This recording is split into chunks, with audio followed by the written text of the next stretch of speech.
Now we get to turn to Europe, which is just a very interesting dynamic dichotomy of individual nations, how they interact. And there's a lot of fluctuation. And the reason why is because the energy crisis hits them much harder than it does the US, which will create more volatility, more unknown over the longer term, which again is going to make some of the timing of some of this economic growth coming back problematic.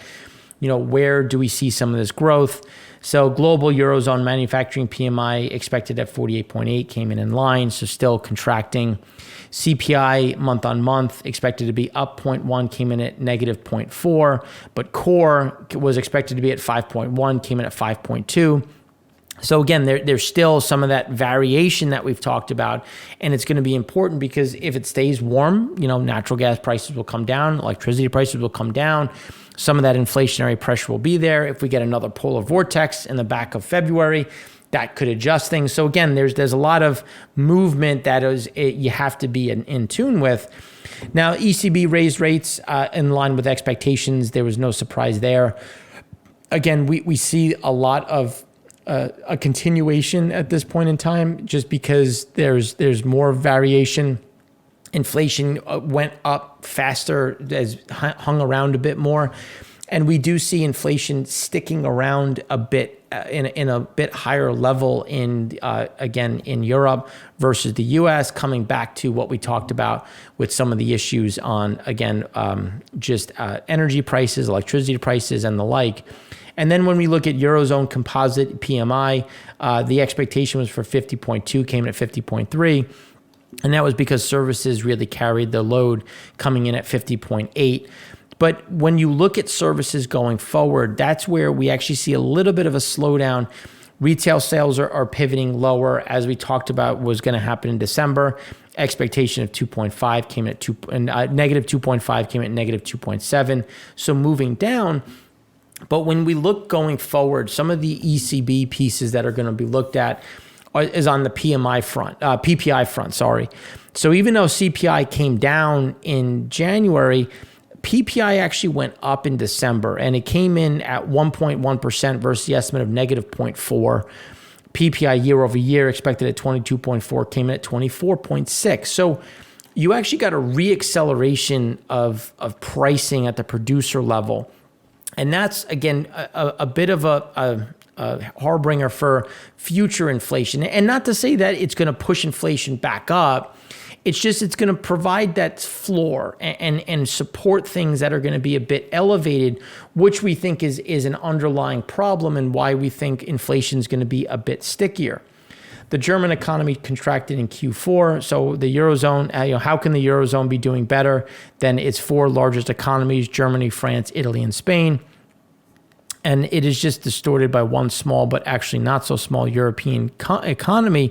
And you're continuing to see, again, this mixture of where some of these different movements are. So when you look at the Eurozone, obviously it's still a bit elevated, but all of these others continuing to pull down, but it's the EU 27. There's a lot of countries that make it up. So when you look at some of these contractions, we look at where Germany is, and that's where we think the trend is going to be. Not this huge collapse, but again, this pressure point to the downside as Germany slide into recession begins, with Q4 coming in at negative 0.2% quarter over quarter. But the underlying picture is the problem. Germany is one of the world's largest exporters, but net exports, which is that purple line, subtracted from growth for several quarters to this point. So as the export market slows, you have this pressure on it. Now, China reopening is a positive for Germany because Germany exports into China. But how much of a positive is going to be the unknown, because we don't see China coming back that aggressively. We don't see them coming in to be this huge savior. And even before we got to this point, if you look at 2018, 2019, net exports for Germany were coming down. And that's when we look at the pressure as we got into the end of 19.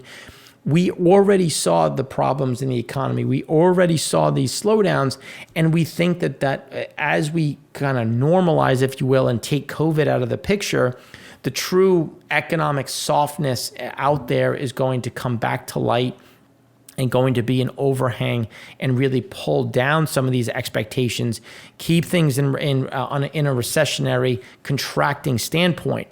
So aggregate probability distributions for expected inflation continuing to shift up. When you look at Q4, again, they've come down, but still on an elevated level. Aggregate probability distributions for GDP growth expectations. When you look at the growth, you can see that there is still a very heavy level of weighting towards a slower growth between, again, not collapsing. We're not going down 5%, but just kind of bumping along. Is it flattish to minus 0.4? And we think that is a very likely standpoint. Eurozone retail sales gives you an idea of the drop and how it's continued to trend lower versus pre-COVID kind of normalized levels. And that's the problem, because we're not recovering. It's just kind of bouncing along, but moving a little bit worse each time. And that's something that we see playing out again in January and beyond. Now, could we get a bit of a bump in January? Absolutely. Like, this is not a straight line. If anything, it's a bit of noise, but noise in a contracting, averaging out, which is going to put the headwind into local consumption, local economic growth, which is where we have our biggest concerns. January factory out orders in Germany was expected to be at 2%, up 2%, came in up 3.2%. But German industrial production was expected to be down 0.8%. Instead, it was down 3.1%. So when you look at it, some of the orders are some of the backlog that has come through because production was down. December was a slow month. We do expect this to reverse higher in January, but we don't see orders getting much better. It's a bit noisy.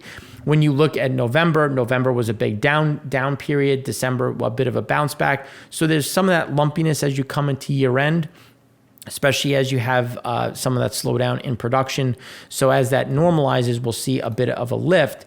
But industrial production for December, German industrial production, again, coming in on that lower end.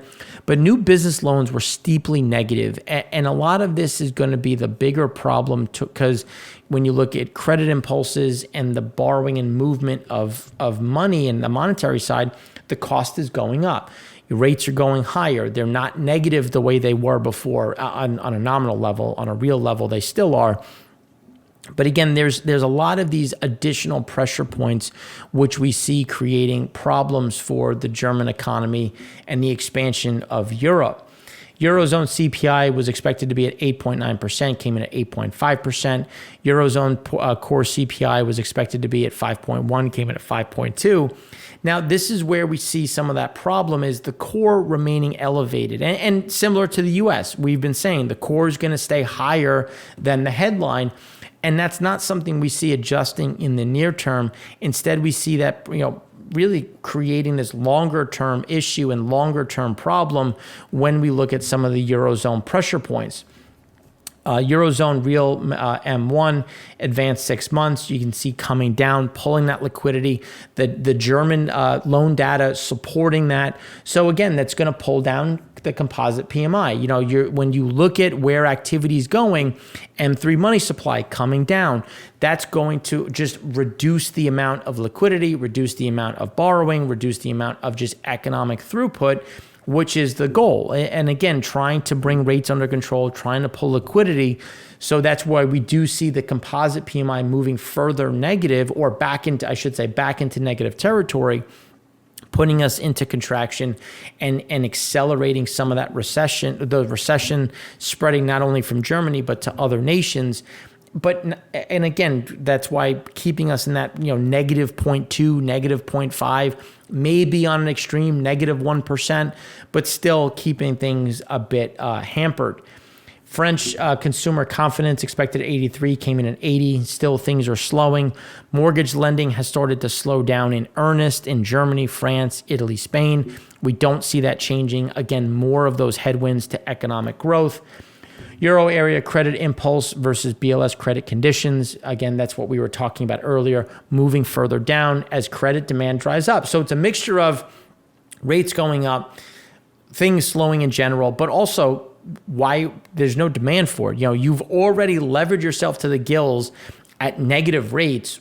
What's your speed or what's your drive to go do more debt or refinance at a much higher rate? So again, that's going to keep things a bit slower.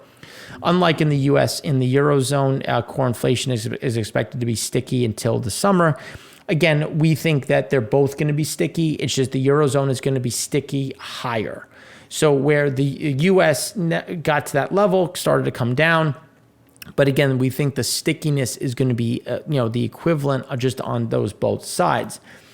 Production in energy intensive sectors is down. German industrial production in chemicals, pharmaceuticals has gone through the floor, still in contraction. That is, again, a key, one of the key ways that they preserved natural gas and storage. But now that when you come into shoulder season and they can no longer go to the piped market, they have to, at least to the same degree coming from Russia, they have to rely more and more on the LNG front, increasing cost. So even as the price comes down of electricity, it's going to come down but settle out at a higher level just because you have the swing or the variable cost coming up because you don't have access to that cheaper amount. And it's just what is going to be the drive of bringing back some of this manufacturing. Production in energy intensive sectors down, auto production up. Again, that's what we've been seeing play out. Building permits are falling, which again leads to what we've talked about on multiple points of the economic growth spectrum are shrinking.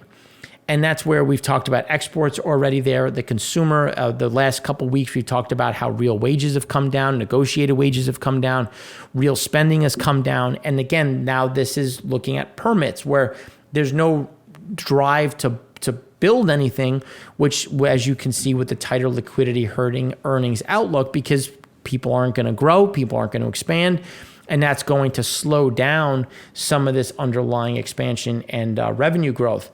Household gross savings, seasonally adjusted, continuing to drift down. And again, that's similar to what we had in the US. You had a nice little surge, but that's now been worked through. Now the savings rate is coming down. You're seeing people pull from savings. Wages have actually accelerated to the downside faster in Europe. They never went as high as they did in the US, so there's a certain deviation from that. And then the online retail sales continued to pivot lower. Rolling 8-month ECB rate moves, again, continuing to move there. And then when you look at more rate hikes, we still see more rate hikes. And this is just looking at Pantheon says the same. Eurozone GDP quarter over quarter, slight growth. Eurozone GDP in general still staying at that elevated piece, but we see that, again, the direction is moving in, there's in the wrong direction. So the direction's incorrect, in terms of growth moving into contraction. And as we highlighted before, there's a lot of those headwinds that are starting to mount in general. Eurozone loans to households, loans to businesses, all of that, again, rolling over. That underlying slowdown in terms of expansion on the consumer front, corporate front, will bring a lot of that, that capacity, that lending, and that activity down. German GDP model moving further into contraction, which we think is very likely when you look at how this has been married out. And again, nothing wrong, as we said, negative 0.5, negative 1% is very much in the backdrop at this point in time. So one of the key pieces when you look at, in general, when we look at German retail sales were expected to be at negative 2.6. Actual came in at negative 6.6. And that's, again, another level of pressure that we've been talking about. French household consumption, negative 4.2 was expected, came in at negative 5.6. Household consumption of goods, again, moving down once again. And then when you look at Italy, consumer confidence also rolling a touch, manufacturing confidence rolling. And it's just everything is moving down. Now, Italy's still a bit in expansion, but the survey was expected at 102.5, came in at 100.9. Again, another level to the downside, another movement lower, which is where we see some additional movement.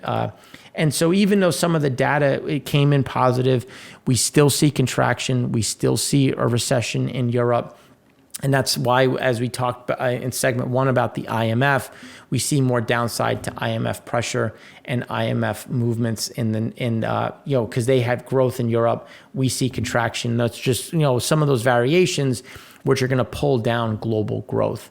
So that's what we have for you on the European front. In the next segment, we're going to go deeper into Asia, and starting off with China.